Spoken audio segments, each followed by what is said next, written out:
With the second pick in the 2026 NBA Draft, the Utah Jazz select Darryn Peterson from the University of Kansas. Well, the Utah Thank Jazz you. feel like they just selected Thank you. pick in Darryn Peterson, the freshman. All right, folks. Welcome to the Peterson edition of Hitting the High Notes. Jazz Talk. It is I am here, the voice invading your ear holes. You can follow me at them. Who transfer as HUUTRAN Superman. I am also at Jazz High Notes, Jazz High Notes 2. I am here. We just saw him. We're seeing him again. Alma Bean, the Bean on the scene at Bean on the scene 1. Alma. We did it. We're here. What is up, my friend? All those miles, the endless walking through Vivint Smart Home Arena, then Delta Center, all of the pain that was endured, the highlighter yellow, the Luka Samanic. It's finally over. You can see everything over in this corner. You see that yellow? It's so ugly. This is a burn pile. Yes. Finally, for those over. who are listening on the podcast, we are also on StreamYard. We are on YouTube currently. We are here and we're talking, look, it's June 23rd, a day that will go down in jazz history. Very exciting day in Jazzland. I was at the draft party today. In the sun, I am just beat. I don't want to jinx it because, look, it was like 90. It was hot. It was 95 in June, but at this point, June 23rd, I would expect past triple digits, especially but with also the you got all mileage. the smoke and stuff. So maybe that's a little bit of coverage. Who would have thought that the forest fires would be doing you a favor? Only I can prevent it, apparently. So, so we're on YouTube. We're StreamYarding right now. You're gonna, this is gonna be on the podcast. We just talked last night, so very excited. Again, a small tinge of. I kind of wish they had said Cam Boozer, but being there at the draft party, AJ goes first to Washington. Not surprised, but there were still some people who were just really holding out hope. They really wanted AJ in Utah, and that's just obviously was on the cards. There was a lot of smoke screens the last couple of weeks to see if Darryn was going to go first or whatever. But the Jazz end up with Peterson. I think maybe lucky for Cam because I think if Cam Boozer's name was called, I think the 5,000 to 6,000 people at the draft party, there would have been some ironic boos for Cam and not the good kind, not the booer. And so, but Peterson, we heard it, the ESPN clip there, which we'll see if we get hit by copyright or not. But Cam, AJ, Jesus, Darryn Peterson, exactly, was called there. So I have a couple group chats going off where everybody's very happy, and it's just one of the things. Like I said, a month, what was it, 5 weeks ago, whenever the draft lottery happened, whichever name was called, I was going to be happy, and I'm happy. I'm very happy. Darryn Peterson coming to Utah looks like the right fit. Looks like again, the guy who coming out of high school was the presumptive number one, excuse me. The Jazz do think they got the number one guy off the board. Halma, your thoughts here? I'm really happy for the organization because, like you said, any of those three guys, the organization hit the lottery. Like, legitimately, they hit the lottery. They got a guy that they can start day one. Any of those guys probably would have said the same thing that Darryn Peterson said, like, oh, there's a chip on my shoulder and I want to prove that, like, I'm the best guy in the draft. But all of those guys, they have the ability to be game changers. And I think Utah got the best game changer of the three. Mm-hmm. Granted, there was one site that I saw today that said that at best he's Bradley Beal. I feel like that's disrespectful. I saw someone making at best Bradley Beal, worst J.R. Smith. so here's the thing. Prime Bradley Beal was great, right? Like prime All-Star. For solid 4 or 5 years, but I don't want Darryn Peterson good for 4 or 5 years. I want him good for 15 years. I think Kendrick Perkins actually said at worst Bradley Beal, at best Kobe Bryant. So see, I'll take that. That is way better. You're saying that you are getting either a dunk specialist, which I don't see that in Darryn Peterson, or Bradley Beal. And I'm like, I would think Bradley Beal would be closer to the low end for what Darryn Peterson currently has to offer, or at least what the projections are going forward. So I think Utah has a really, really good opportunity here. And I actually, we had talked about it on the impromptu episode that we did last night. Right. It's always impromptu, but essentially. Yeah. But we were talking about lineups. And funny enough, my grandpa messaged me as soon as Darryn Peterson was drafted. And he was like, should I be happy? Because mind you, he doesn't keep up with the Jazz. He keeps up because I am involved. So he was like, should I be happy about this? I was like, yes, be very happy. And he's like, but what's their lineup going to look like? Not one person is going to change the entire dynamic of a team. And I sent him my projected starting lineup. The Darryn Peterson at the 1, Deontay George at the 2, Larry Markkinen at 3, Jaren Jackson Jr. at 4, and then Walker Kessler at 5 if that contract ends up becoming a thing. So he was like, oh, that's a solid lineup, but don't they got another guy? And I was like, funny you mentioned that.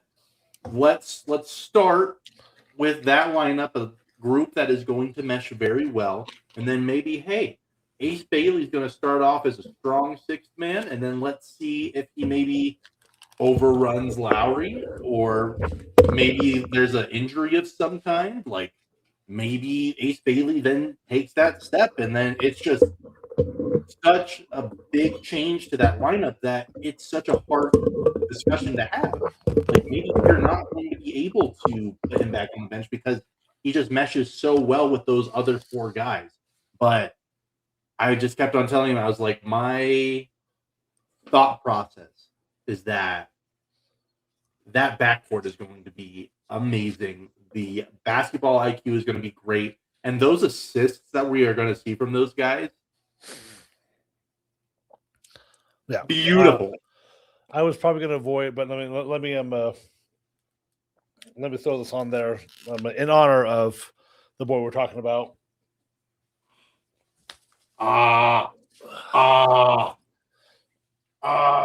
Yep, we got my Ace Bailey jersey on. You're wearing your Ace Bailey jersey.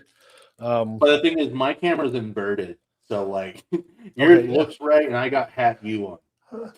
So I'm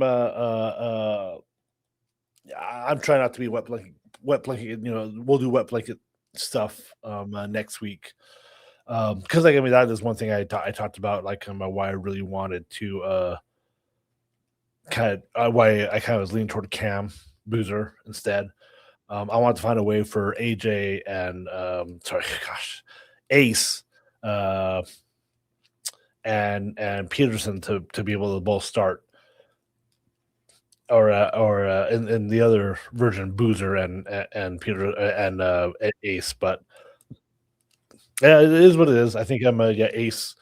Well, I think we talked. I asked you this a couple. I think I asked you this at draft lottery, who's going to come off the bench first, and you probably said the rookie. I think whoever, we didn't know who was going to be then.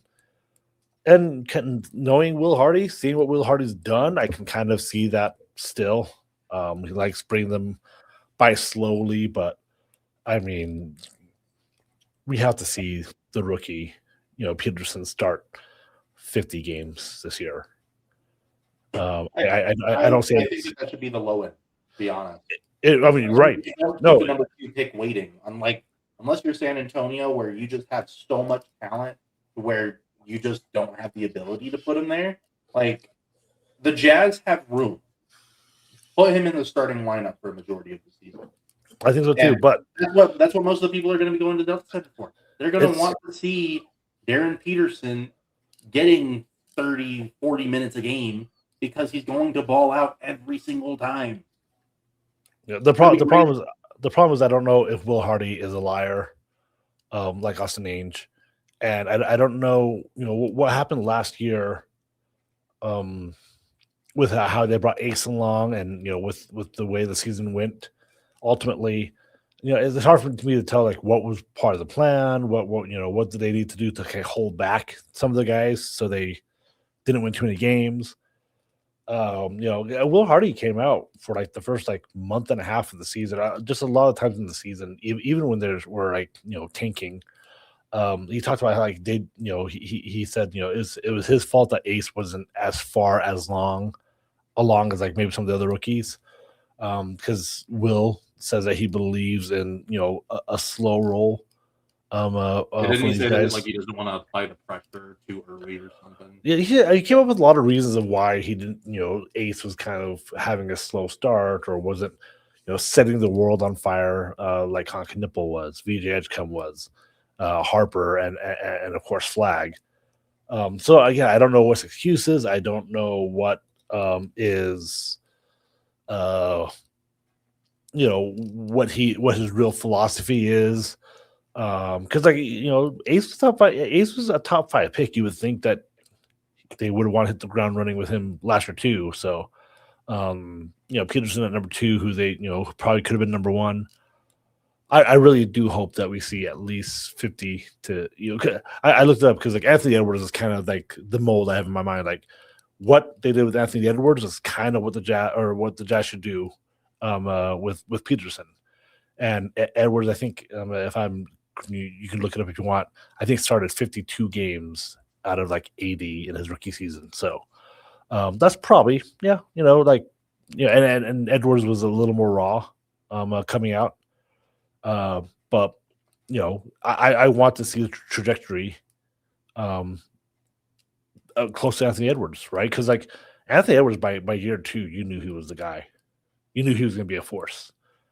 But by year 2, I think what Olympics or World Cup game that it was that like Devin Booker was the best shooting guard in the world, and the very next year they were basically saying that Anthony Edwards was on his tail to become the best shooting guard. So that's kind of what I want to see for Peterson is like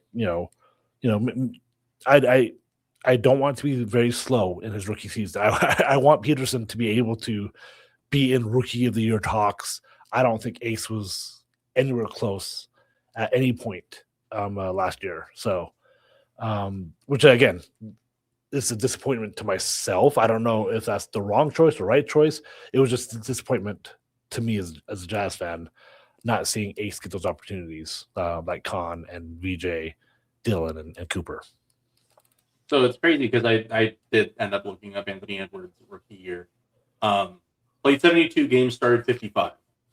There you go. So, but I will say, like, it's crazy how low he was shooting. It's crazy. He was 33%. But I was like, he was raw coming out of Georgia. Like he wasn't wasn't jab at him. Like I just had never, I guess, looked at it before. Because that was that's the LaMelo and Evan Mobley. You're correct.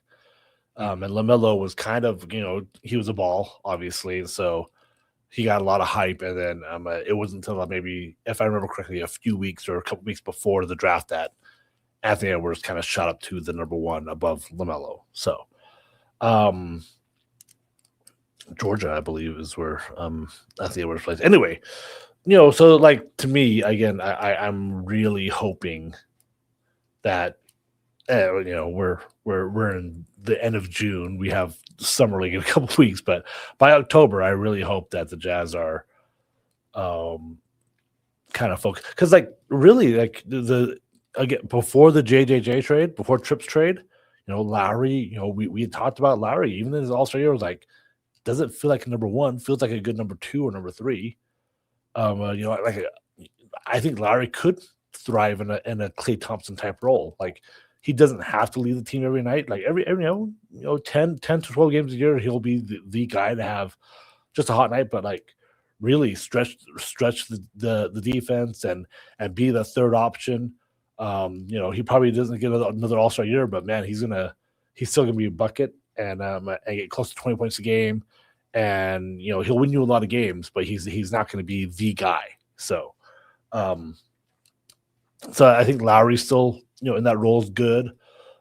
Ace is just, man, if you could develop Ace and Peterson at the same time and get yourself a Tatum and Brown type duo where both those guys like, hey, your turn, my turn, let's work together. And look, Boston's won a championship with that duo.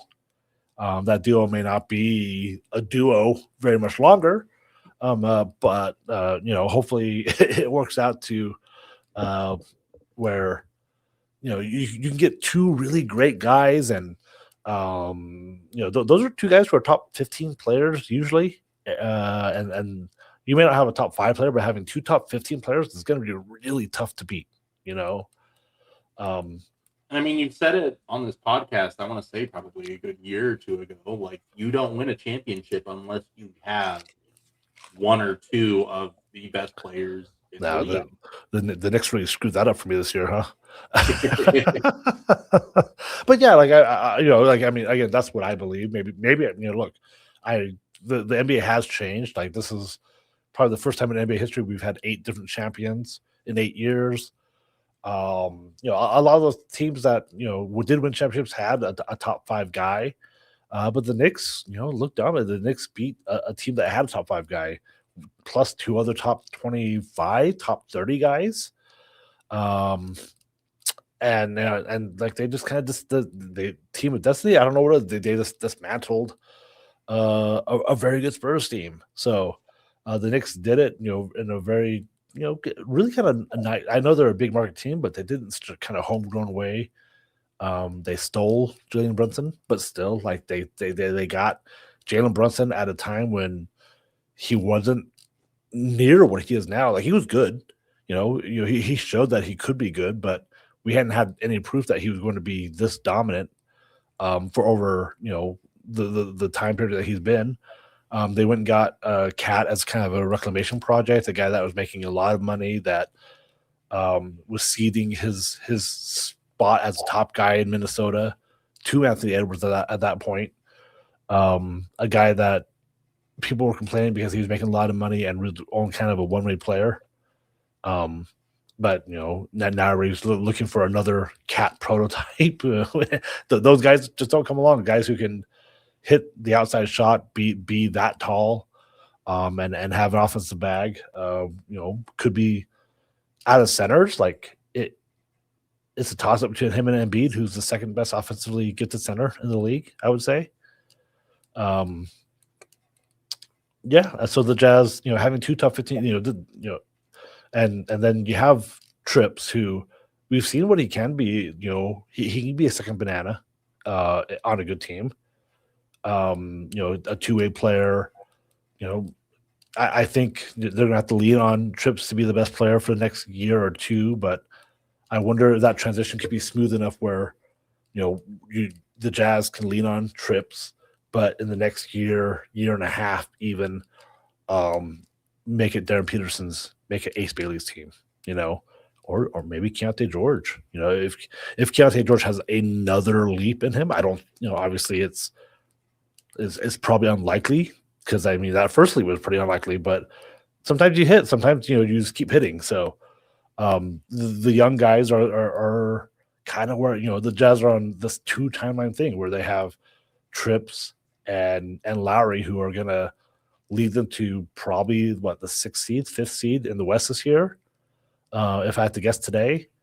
But then you also want to be able to balance that with you want AJ, you want Ace, you want Ace and Peterson. Give up your mind.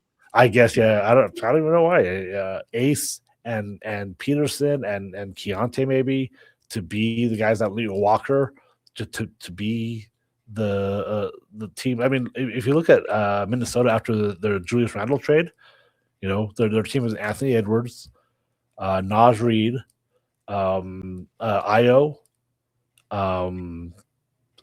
There's somebody else on the team that I mean, not Rudy, because like all right, their core is kind of around the same age, and then Rudy, right? So, Jaden McDaniels. So, they're kind of on a 2 timeline thing too right now, and that's hard. Like the 76ers, you got the Embiid, Paul George, but then you have the Maxey, VJ. So, it's hard to balance, but maybe they can do it. I don't know.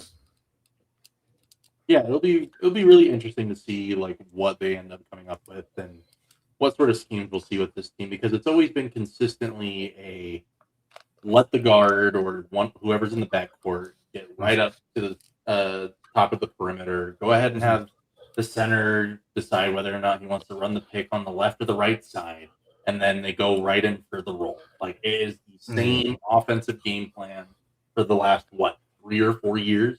It's been the exact same thing every single time. So, like, I don't quite understand why that was a thing. Like, why wasn't there more experimentation? Like, maybe the organization just knew that if Will Hardy was given the opportunity to experiment with game plans and schemes, that maybe they had something to be able to win with. So I'm really interested to see if we will see more of that experimentation, because you're going to have a lot of guys that are going to have a lot of talent behind them.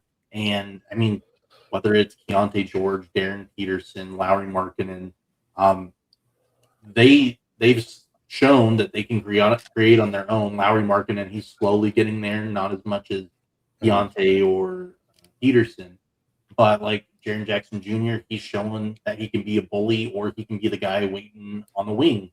Or you have Walker Kessler that has really been wanting to show that he is an offensive threat on the perimeter.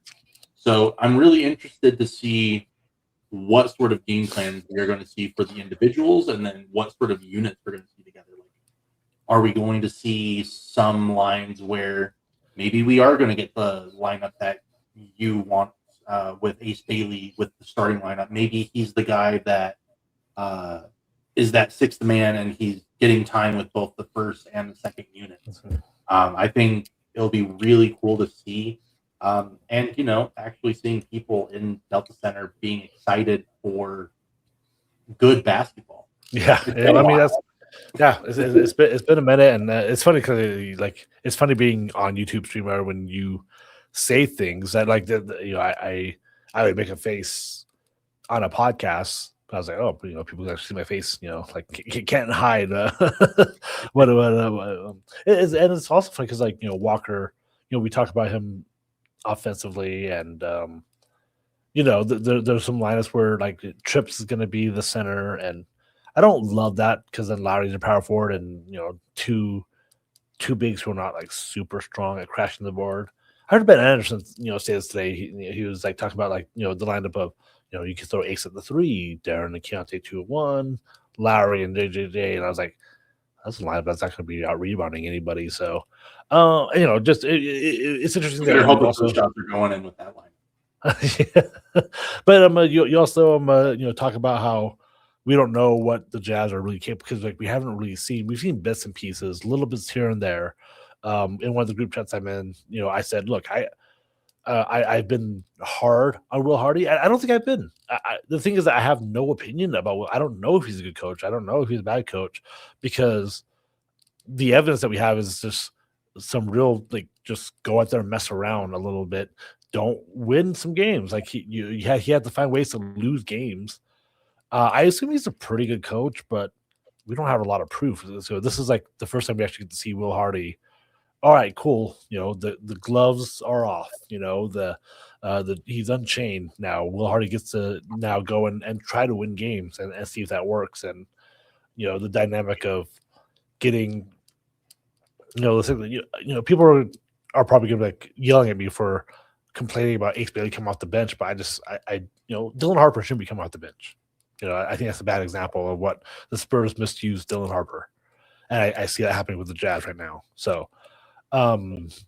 It's not the worst thing in the world. You can work with it, but at some point you have to. These guys want to start. Darryn Peterson is not going to want to come off the bench for very long. I think you can tell that just from his interviews, and like he seems like, I mean, the interviews today were really cool. He like Ben Anderson did one, and he's like, oh, I'm kind of a chill guy. You can kind of talk to me, and he seems very happy. I think he really wanted to be number one. He tried to pull a couple tricks to get there. Once his camp was kind of like got the feeling like, okay, we're gonna go 2. He very quickly pivoted, like, okay, then I'm gonna be a Jazz, and I think I think Slam Magazine had a quote, something like, I'm gonna go out there and prove not just him but everybody wrong, something to that effect, right? That he's a competitor, and that's great. We want to see that. So let's talk about Darryn, and already just things like the interview that he had on ESPN, his press conference. I'm sure you heard some of it at least. Working for the KSL Sports Radio did wall to wall coverage from 7 a.m. to I think probably 9 or 10 p.m. today. By the time I was leaving the studio today, they were still getting cuts together so they can use it for tomorrow's doc shows. Like they were still going at it around. I think I left the studio around like 5 after 10. So like they got a lot of stuff, and there was a lot of really good stuff that they were able to get. And even like the Jazz organization, they put out one video that I think for me made me a little more excited to see him come out to Utah, and knowing that we're gonna see him play in a week or a little over a week. Like I'm super excited because they actually showed him the video of the crowd popping. Oh yeah. The moment they announced his name being drafted. And I think that he was trying really hard to kind of like put on this like hard persona, stoic. Like, drafted. But like you slowly saw him like leaning more into the screen. The smile started coming out a little bit, and then even like Tops, when they came out and they were like, "Hey, this is your first rookie card," and then he started signing it, and he kind of just sat there and like was reflecting on it. Like I'm sure that he probably would have done the same thing with any other team, but the fact that he's wearing that Jazz purple white back, like I think you want to see somebody kind of hit a little bit more. You want to see somebody kind of humble, like you didn't finish the story because he said, if somebody pulls a rookie card, I will buy it. So contact him; he will buy that rookie card from you. So what we're saying is we are going to have a really bad gambling addiction for top for basketball 2020 basketball. And so like real fun time today. The crowd today at the draft party, a lot more people who I thought, I don't know, I guess holding out hope for AJ, which I thought was silly. I was like, come on, guys. I have a video of a kid like, and the Washington Wizards select AJ DeBonsa, and he's like, no. And I was like, really? You're having a meltdown over something that was very likely to happen? So I was like, yeah, you're setting yourself up. DeBonsa Jr. Anissa? Yes. It was kind of like when they called it. Like hearing his like actual name, I was like, whoa. And I think Ethan tried to prepare us like a minute or two before too. He was like, he's going to go by his like full legal name or something. It was like when Arias got called, right? Arias Bailey, and because in your head you're thinking Ace, say Ace, and then Adam's stupid face Silver says Arias. You're like, whoa, oh Bailey. Like my brain was kind of like a 2K moment, like the moment your name's called in 2K, and they're like, oh, MP. I'm like, that's not my name. Never asked MVP. Yes. So man, just a good time had by all today. Just good times.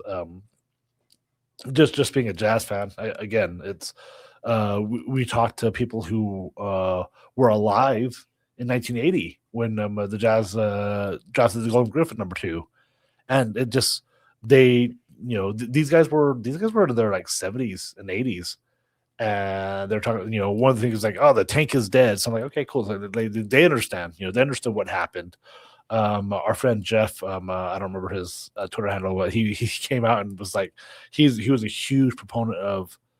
He was anti-tank, and he did sort of a tongue-in-cheek apology today, just like, to the pro tankers, I'm sorry, I was wrong. Because the Jazz find it's I like when the system works the way it's intended. Tanking, it sucks competitively, but the way you have to do it in the NBA now, you have to kind of tank. And I think it worked for the NBA. The Wizards got the Wizards, the Grizzlies, the Bulls, Jazz. It just those were teams that, like, okay, yeah, it's fair. Let's give them a turn at having a top pick that it's going to be maybe what's it called, franchise altering, right? Like, stop giving to the Spurs already got one franchise, maybe the franchise altering player, and then 2 years later you pair him up with just another possible franchise altering player, right? Like, that's not good to watch. It wasn't fun to watch. It wasn't fun to feel. The teams that just year to year get kind of the same guys. The Lakers today got a pretty surprising. I think in your mock draft you had him going 16th to Grizzlies, and he fell to 24, 25 down there. Carr. Yeah, So Cameron Carr, yep. original pick from the Knicks, but Yep. traded to the Lakers. Yeah. Yep. So the Jazz is not traded back into the second round, or sorry, into the first round. So something we talked about last night is, like, you were wondering what were the prices going to be to make some trades to get into this draft. And the answer is multiple second round picks.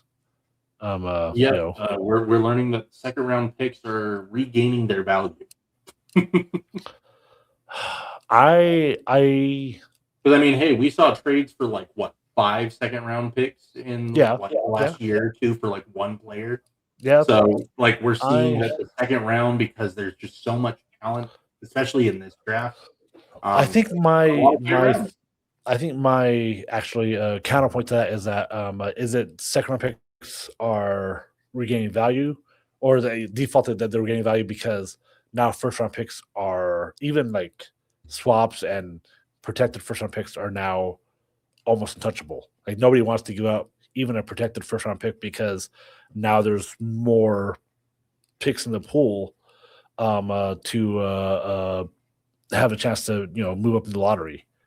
And so now teams are like, okay, we can't just willy nilly throw a lottery protected first round pick in there, because eventually a top 8 pick protected, because even if it's a 9, 10, or 11 pick, that has a chance to be a top 4 pick now.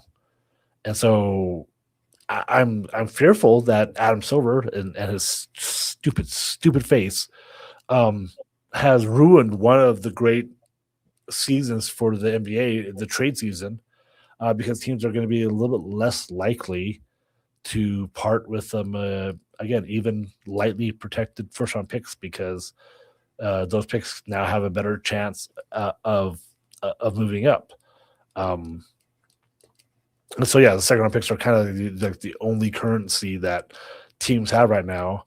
I mean, it took Memphis. They grabbed 2 to move down 1 spot, or 3. No, 2 to move down 1 spot, 3 to move down 4 spots. The Spurs moved up from the second round with two second round picks. The Hawks got Aaron Wiggins with two second round picks. So I don't know if it's more valuable. It does seem like maybe I think teams are just holding on to their first rounders until we kind of figure out the lay of the new land, I guess. Yeah, and that's probably something that we're going to see more of in the future, especially as we learn how this new draft lottery system is going to work with the 3-2-1 system. But, like, I don't know. I kind of felt like this draft went pretty well for everybody involved. Yeah, right. I mean, the only team that I'm like, why did we go this route? But, like, at the same time, I kind of understand is the Brooklyn Nets. They got so many guards. So many guards. Wow. And then they drafted they booed Mikael Brown. And it's like, okay, well, and like, I feel bad because he is talented. Like, to be honest, if it was any other team, I'm sure everyone would have been so happy and excited for him to be on their team. But Brooklyn just has so many cards. Yeah, And they're probably not going to know what to do with them. And then poor Julius Randle's going to be out there and be like, all right, which one of you is going to throw me an assist? Like, which one? We have options. and oops, wrong button. The Nets. I mean, but they Mikael Brown again. You take best available and you figure it out, right? You know, move so many cards. move Joman So many cards. to small forward or something. I don't know what the idea is. So I don't know if you can see that on your screen. This is your second half. So let me see. So 16, you had Cameron Carr to the Grizzlies. Obviously, that was traded. Steinbeck 17, Sturgis was 18 to the Hornets. Morris Johnson at 19. That was a quote unquote miss. I was shocked how high he was. Yeah, he number 9 to the Mavericks. I thought Mavericks were going to Braden Berries, but nope. Chris Knapp Which Jr. I did have Braden Berries going to Milwaukee, and You did have him in Milwaukee. You got that one right. Christian Anderson went a little bit higher than here. So I mean, Okori was traded up for. Koa Pete, did he go? I actually didn't see the last 5 picks of the. He was the final pick of the first round. There we go. Yeah, so I was like, he must have gone because Isaiah Evans didn't get picked in the first round. Neither did Henry. Somebody's going to Vasseur. get some really good talent from him in the second round. I mean that's that's kind of like people were like, we talked about the Minnesota trade, right? Julius Randle, right? And Julius. Some of the Minnesota fans are a little upset because they essentially paid the 28th pick to move down 5 spots for someone to take Julius Randle's salary off. So the Wolves lost a player, and they lost 5 draft picks. But that saves a lot, especially with the second apron and the first apron and all this stuff. Saved Minnesota, not just Julius Randle's salary, but they saved $1.5 million, $2 million a year, going from 28 to 33. So, a pick there. I think the first 8 picks went pretty chalk, right? Keats and Flemings. I mean, the only thing that was really different was, granted, this was before Trae Young signed his extension when we did this, and I said that if they didn't have Trae Young, that Darryn Peterson would go 1. They did get Trae Young his extension. And a big extension. 4 years, 212. That's a big extension for them. Right. But yeah, 8 is your boy Kingston Flemings that you were really into. Which he will be in Salt Lake for Salt Lake City Summer League. I'm very excited to see how he's going to ball out. Quinn Snyder will be back. Nate Ament at 9. Nate Ament. I think I saw somebody tweet this. I think it was actually Gets It was like, what a great pick for the Nets or for the Bucks. They got their safe guy in Braden Berries at 10, and at 13, which I think when we did this, this was before the Giannis trade. Yeah, this was so. But they got Nate Ament, and Nate Ament was more of a home run swing. Yeah. But they were able to do that because they got a safety at 10, and then they were able to take a swing at Ament at 13. So.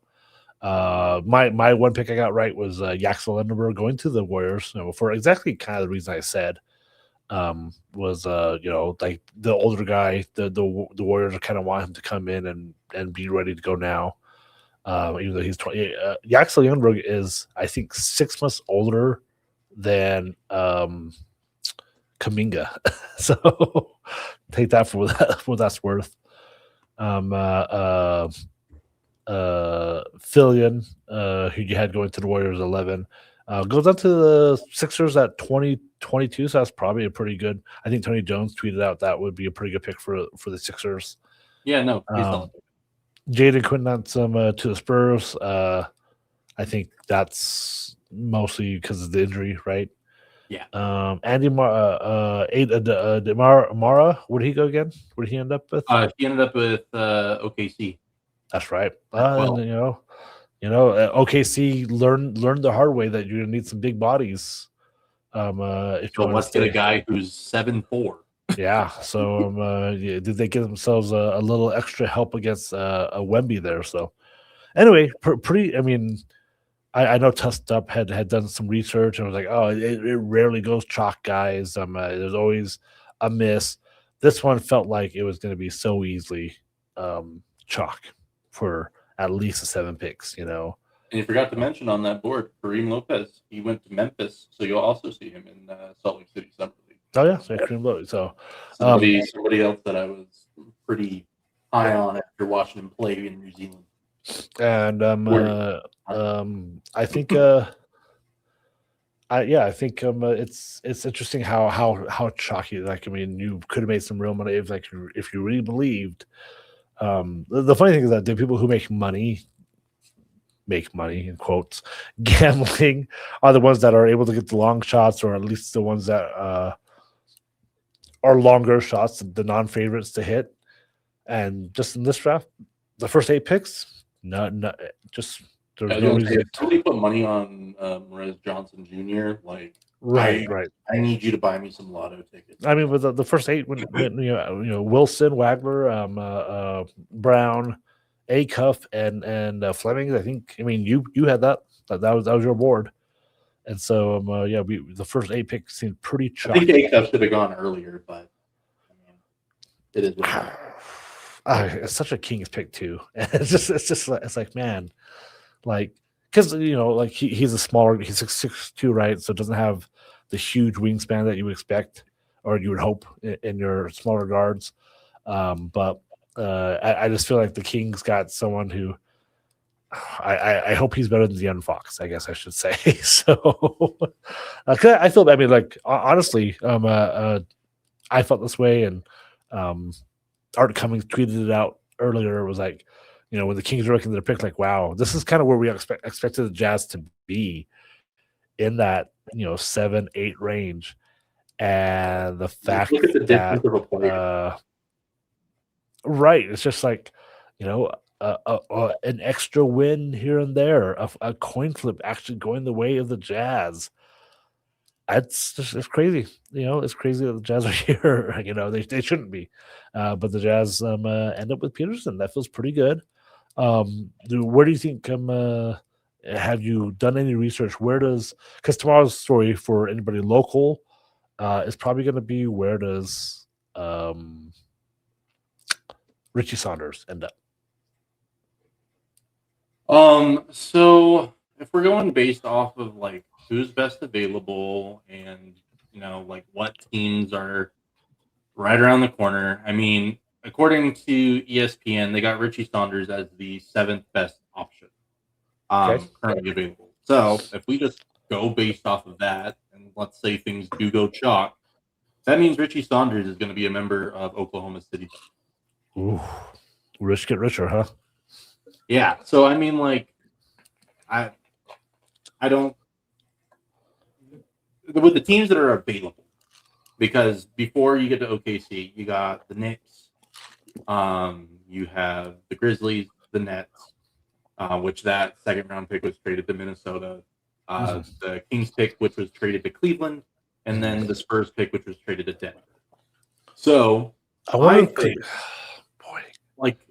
because is Cleveland essentially going to get a collect all the Utah? Yeah. Well, so I was thinking Cleveland, because I was like, oh well, they know they have Sam Merrill, like they know there's like some sort of connection with Utah.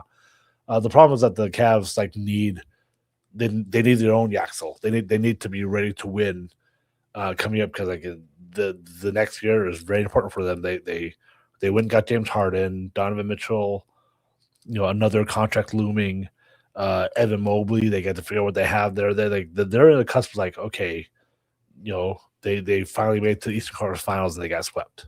So I think it'd be really interesting if Richie Saunders went to Denver, though. Looking at their roster, when you look at their bench unit, there's not a lot of shooting going on. It's more of like setup, post, creation. Yeah, I mean, Richie's not. I mean, look, his best. I know that he has more than just shooting, but that's what people are going to draft him for, because for that 2nd round show tomorrow, that every single highlight they're going to show of Richie Saunders is going to be him shooting. There's probably not going to be much outside of that. They should just do an AI video of him just like tater tots, Stone Cold style. As he's shooting, just like tater tots raining. Tater tots on all over his face, like the hot dogs. Yeah. So Richie, I mean, the thing is that like any team that is willing to wait a couple months before having someone contribute off your bench, that's where he should go. So someone like, okay, we have a spot for you, but you're going to be a top 9 rotation player. But if it takes you a couple more months, if it's not till January or February before you get in, we're fine with that. So, like when you said New York, Minnesota, Cleveland, and Denver, I think those are 3 teams that could be fine with that. Well, I mean, yeah, you said New York. I thought New York is interesting there too. So, and again, shooting's a premium. Everybody wants a shooter. Everybody needs a shooter.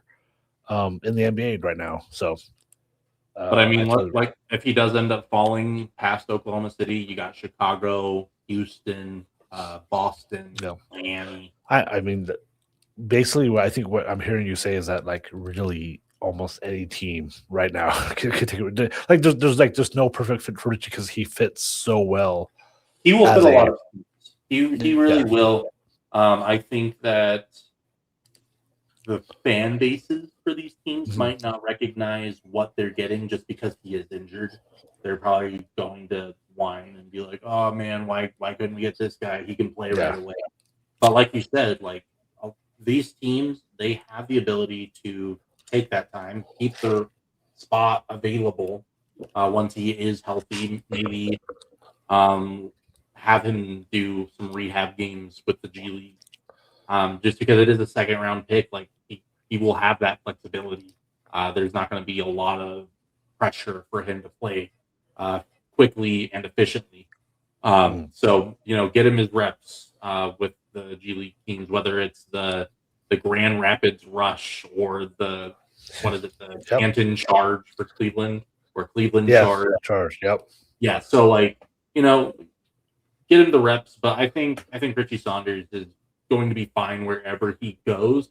It's just a matter of once he gets healthy, what sort of consistency are those teams going to have? Because second round picks, they only get like the first year guaranteed essentially for most of those second round picks, like first year guaranteed and then team options.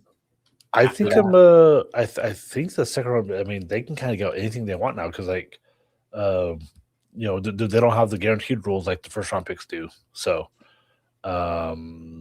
It's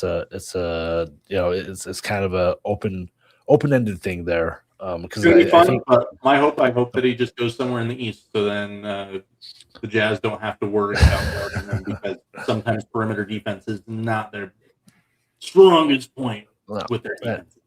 All right, so as we finish today, I think Alma's going to play one round of That Guy Rocked. Okay. Thatguyrocked.com. A new game. It's you name a dude. You get a random team in a season. You name one player from that roster. This is ladder golf. Name players lower than the previous career stat value. That way you get more points. Guess the player from the team, era, stats, and hints. So we're gonna play this one together. How do I start it? Let's see. There we go. Looking for name that dude. We're in survival mode. 3 misses. The goal is to get to run. 3 misses the entire run. So go to thatguyrock.com. This is just one if you remember your teams and the stuff here. All right, our first one is Indian Pacers from 3 years ago. 22-23. You should go with, because also it values the players based off of where they are on the roster. We want lower, right? TJ McConnell. TJ. Yeah, McConnell. We want to get rarer players. Is that what you want? That would be the attempt. Okay. 2010, 20. Is this Andrew Bogut? Is this on that team? You could go. Is Brandon Wright? Right. Oh, Brandon Wright. Okay. I like that a lot, actually. We get Brandon Wright. Good job. San Antonio Spurs from 10 years, 16-17. San Antonio Spurs. Danny Green's a good one. Danny Green's been around. Brooklyn Nets from last year. Okay, let's. Who is Danny Wolf. Is he the best pick for this? Okay, let's go Danny Wolf. I mean, really, any of the rookies on Brooklyn Nets would be good. Washington Wizards 10 years ago. Is that Bradley Beal?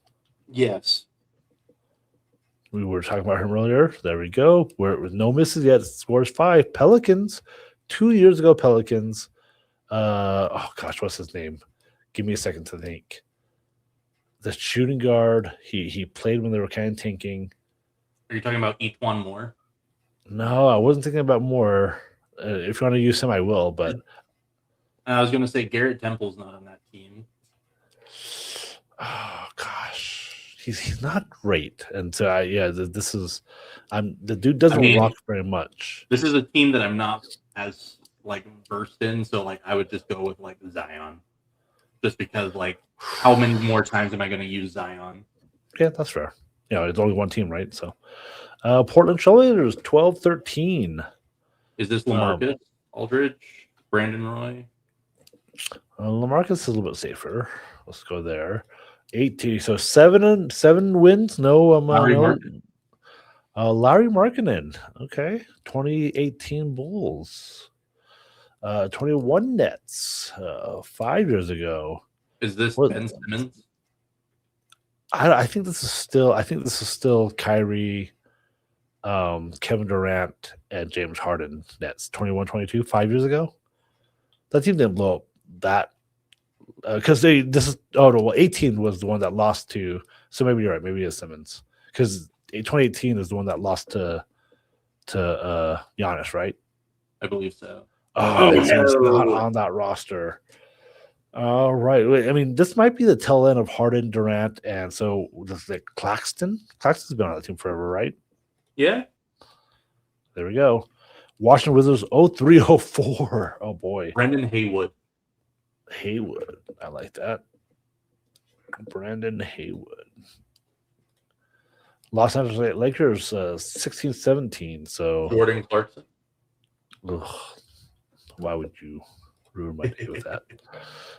Minnesota Timberwolves 02. Rashad McCants. Did you see his interview today? Is that why? No, I didn't. No. No. Wally Serbiak? Or should we say, we only have one more left, so Kevin Garnett? Yeah, Garnett's safe.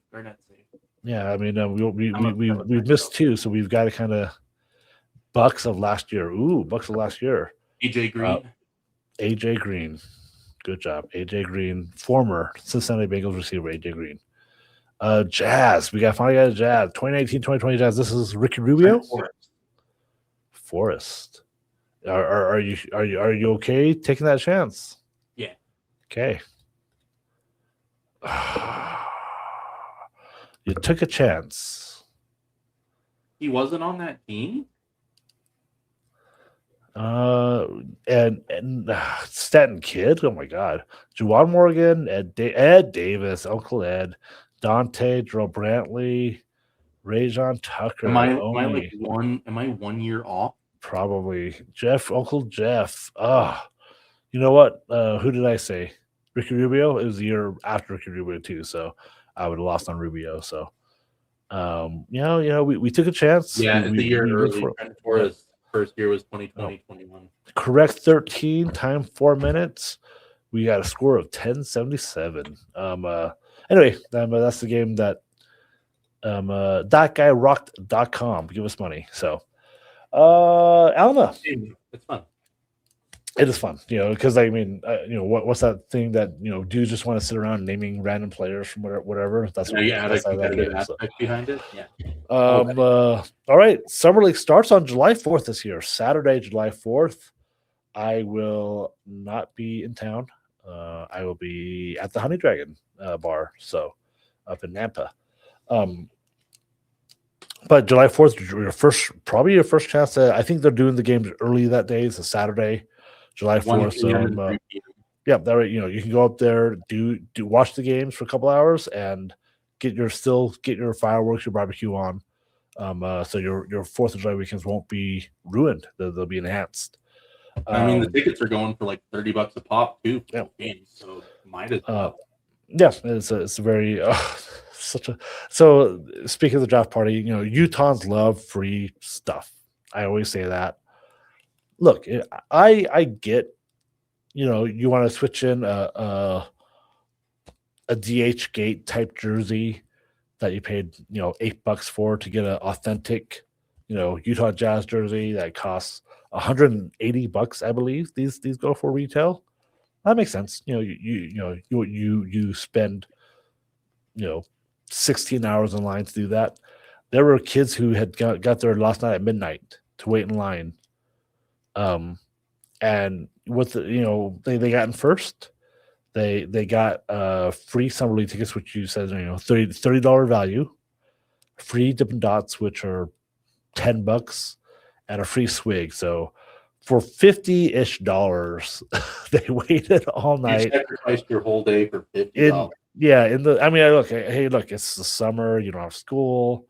You're staying out of trouble. That's cool. I mean, when I say kids, they were like 16 to 19-year-olds, whatever they are. So I was like, okay, Utahns love their free stuff, but I was like, really, was it worth it for a couple summer league games and some ice cream and a swig soda? Well, they're gonna enjoy that sunburned eel when they go to that summer. I was out there for a few hours, and I'm like, man. And again, it's been a mild June to what I think it should be, but man, it beat down on me. And I forgot. It was just anyway. So summer league. So we'll probably see Peterson play. We'll take bets as this will get closer. 1, maybe 2 games there in Salt Lake, and maybe 1, maybe 2 games in Vegas. But so we'll see. But it'll be our first chance to see Darryn Peterson in a fake Jazz jersey. This will be your first chance to go. What color jersey are you getting for Darryn Peterson? Well, because they've already said like all the jerseys that they're going to do for the Jazz, like they're bringing these back this year. Okay. And no, when you say these for the podcast listeners, you're talking about. Oh yeah, for those that decided that they don't want to see our beautiful faces, these is the City Connect jerseys that they did for the Jazz this year. I think those are okay. Those are probably in my E tier, the 5th out of 6 tier, I bet. But to be honest, I'd probably get the white for Darryn Peterson, just because the only white jerseys that I own are the players are just either not here anymore or they changed their number. I was telling my coworker, I'm like, because his last name is Peterson, and I was joking around with him.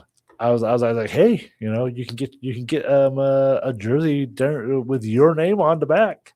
Is for you and for Darryn, your brother from another mother.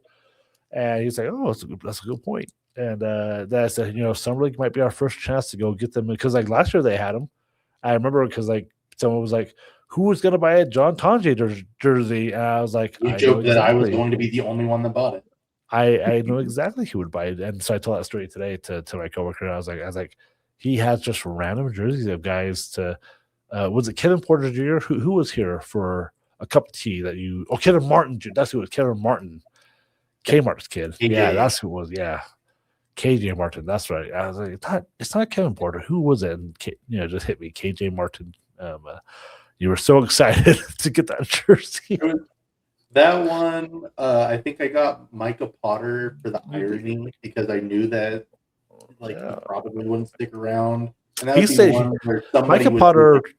He was here for 3 years. He had a much longer Jazz career than I would have ever have guessed. Hey, Team USA select team. There you go. That man taught LeBron how to play in the Olympics at his right old age. Go follow Alma being on the scene one. I'm at HUUTRA and Superman at Jazz High Notes. Another YouTube stream in the books. We just done it. We've done it. So thanks for joining us, folks, and then we will see you guys next time.